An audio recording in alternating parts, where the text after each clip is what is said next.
Shalom. Want to start off souls by giving all praise to Yahweh, Hashem Yahushua, Hashem Kodash, the belongs to the apostle of great mercy and honors you brothers doing the work of the most high truth and in sincerity. Yahweh's raw name of whom the word Agri calls God, Jehovah, or Yahweh. His raw name is Yahweh. His own true name is Yahweh Shai. And we pray Yahweh Bar Hashem, Yahweh Shai, Bar meaning in, Ha meaning then, Sham meaning name. So Yahweh and the name of Yahweh Shai. This one is the Lord made me do it, right? And it basically goes and exemplifies the power of the Lord, because here it is, the Lord is the one that makes man do X, Y, or Z. But then because of what they have done, then the Lord judges man, right? Or rewards man, right? So we're just going to go through a few examples of that. Once again, just showing the power of the Lord, right? So I'm going to just start off with the first, proving the first point. It's Proverbs 16:9. It says, a man's heart deviseth his way, but the Lord Yahweh directeth his steps. So there's nothing that we do, right? We may think, oh, I'm going to do this, I'm going to do that. Then ultimately, guess what's the Lord that makes it happen, right? And it says that in James, if I can remember how it's phrased.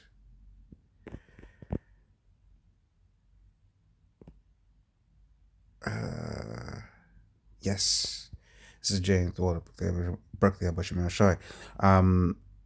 James 4, I'm going to start from 4 and 14, 13. It says, go to now, ye that say, today or tomorrow we will go into such a city, and to continue there a year, and buy and sell and get again. Whereas what shall be on the morrow? For what is your life? It is even a vapor that appeareth for a little time, and then vanisheth away. For ye ought to say, if the Lord will, we shall live and do this or that. Right? And that's it, because we don't know what's going to happen. We don't know what kind of a spanner in the works that the Lord is going to put in that particular plan that we have. And ultimately, we may think that a plan is for our best interests, and actually, ultimately, the Lord has better things, right? Or is protecting us from other things, right? So that's why when you hear Arkin speak, say, hey, Lord's will, Lord's will, right? This is Proverbs 20 and 24. Man's goings are of Yahweh. How can a man then understand his own way? Once again, proving the point, right? Where drones for the Most High. And then last one on the points, Job 33:15. In a dream, in a vision of the night, when deep sleep falleth upon men, right, in slumberings upon the bed, then he openeth the ears of men and sealeth their instruction, that he may withdraw man from his purpose and hide pride from man. Right, and this is once again in the same vein, right? When when we're sleeping, the Lord basically programs us for what we're gonna do. Right, and on this, I've always thought, you're gonna have some scoff because, well, what if I don't sleep tonight? Well, guess what? The Lord's the one that made you not sleep tonight. You know, yeah. So that's it on that first point. But here it is, right? Oh, and here's an example of, of this same thing, right? That the Lord made me do it. The Lord is the one that's fully in control, right? Because on the one hand, right, Scripture says this, Hebrews 11:6, but without faith it is impossible to please him. For he that cometh to the Most High must believe that he is, and that he is reward of them that diligently seek him, right? So we can't please the Most High without faith. But in Ephesians 2:8, it says you can't just even get faith, right? It's the Most High that gives you faith, right? So when when Akim, when we're exercising our faith, when we're showing our faith, ultimately it's the Most High that's making us do it. It's Ephesians 2:8, for by grace are ye saved through faith, and that not of yourselves, it is a gift of the Most High, right? And you also think about John 15:16, all right, which says, ye have not chosen me, but I have chosen you and ordained you, that ye should go and bring forth fruit, and that your fruit should remain, that whatsoever ye shall ask of the Father in my name, he may give it you, right? So we haven't chosen the Lord has chosen us, right? And gifted us faith, right? and in the same, and then as a result, allowed us to please him. Lord, once again, Lord's will we be of the elect. All right. So it ain't even of us. However, right, if we be the men, there's a reward for that. It's Revelation 22:12. It says, and behold, I come quickly, and my reward is with me to give every man according as his work shall be. So the Lord Yahushua, he's got a reward, and you can read more about that in Second Ezra, the second chapter, right? I think from like the 40th, 45th verse on down. Right, the Lord Yahushua is actually going to come and crown, the elect, right? But once again, that wasn't of our choosing. The Lord had basically done that from the foundation of the earth, right? The Lord hath chosen his elect from the foundation of the earth. This is Ephesians 1:4.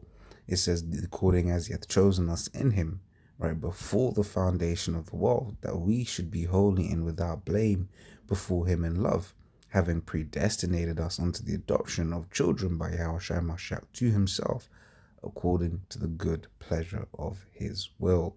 See if there are anything that we can do, will, choice, right? So if we be of the elect, guess what? The Lord just decided to, right? Is the unrighteousness of the Most High? God forbid, right? Just like how children, Israel is the chosen nation out of all the nations. Why? Because the Lord just, that was whom the Lord chose, right? It's the same way the elect of the nation of Israel, that's just whom the world chose. This is the same whom the Most High chose. Just the same way as Yahweh is the only begotten Son of Yahweh. That's just how the Most High designed. That's whom the Most High chose, right? According to the good pleasure of his will. That is just the Most High's, a plan and story, right? His epic, right? This is 2 Timothy 4:8. Henceforth there is laid up for me a crown of righteousness, which the Lord, the righteous judge, shall give me at that day, and not to me only, but unto all them that love his appearing. Okay, so there's a crown, right? Once again, he speaks more about it in 2nd Ezra's, the second chapter on the 45th-ish verse on down, right? And not only for the Apostle Paul, but for all the elect, right? As it was saying there, right? But on the contrary, right, the Lord has made these heathen nations, these Edomites, and the wicked of our people go off, and he's going to punish them for their wickedness. Zechariah 1:15. And I am very sore displeased with the heathen that are at ease, for I was but a little displeased, and they helped forward the affliction. So here it is, the Lord gave us into the hands of these different heathens, these different nations, right? And they basically all fucked us up, right? All of these heathen nations fucked us up, right? But guess what? The Lord is going to judge them for fucking us up, man, right? So it just says, all they that spoil thee shall be a spoil. Was it Jeremiah?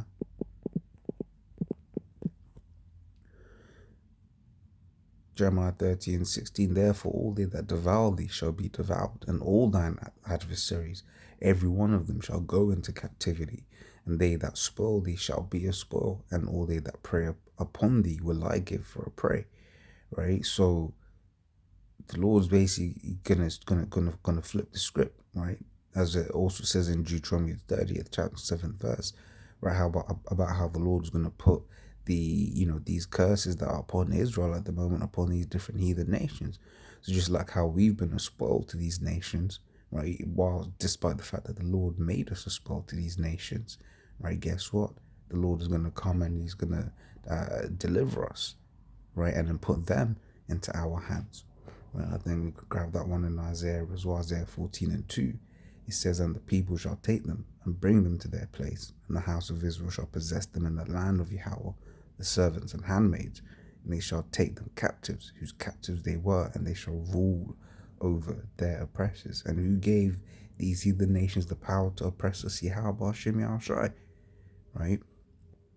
And then just two more, Amos 1:11. Thus saith the Lord Yahweh, for 3 transgressions of Edom, and for 4, right, I will not turn away the punishment thereof. And once again, right, who made Edom come down so hard on us? Right, who designed these Edomite to be the devil that he is? Right, Yahweh Hashem Yahushai, right?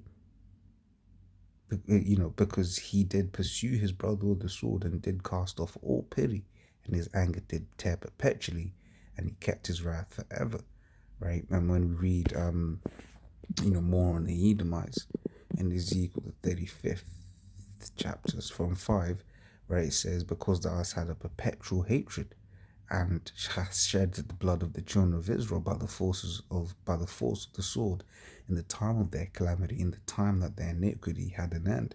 Therefore, as I live, saith the Lord power, I'll prepare thee unto blood, and blood shall pursue thee. Which means since thou hast not hated blood, even blood shall pursue thee. Right, and then that is a righteous recompense. Surely is a righteous thing, to the Most High to recompense them that trouble you. Right, so because these different, these Edomites have basically, sought after the children of Israel by blood, right? From antiquity, from old time, these devils have tried to kill us, man. All right, but the Lord says, all right, cool, watch this, right? Despite the fact that it's the Lord that put that spirit in them to be that way, right? And then there's just something on my mind. I'm just gonna look at it real quick. Yeah, it says Psalms 137:7. Remember, O Lord Yahweh, the children of Edom in the day of Jerusalem, who said, race it even to the foundation thereof. Right? So remember them, right? And what do you do after remembering them? Judge them, right? O daughter of Babylon, who art to be destroyed, happy shall he be that rewardeth thee as thou hast served us. Happy shall he be that taketh and dasheth thy little ones against the stones.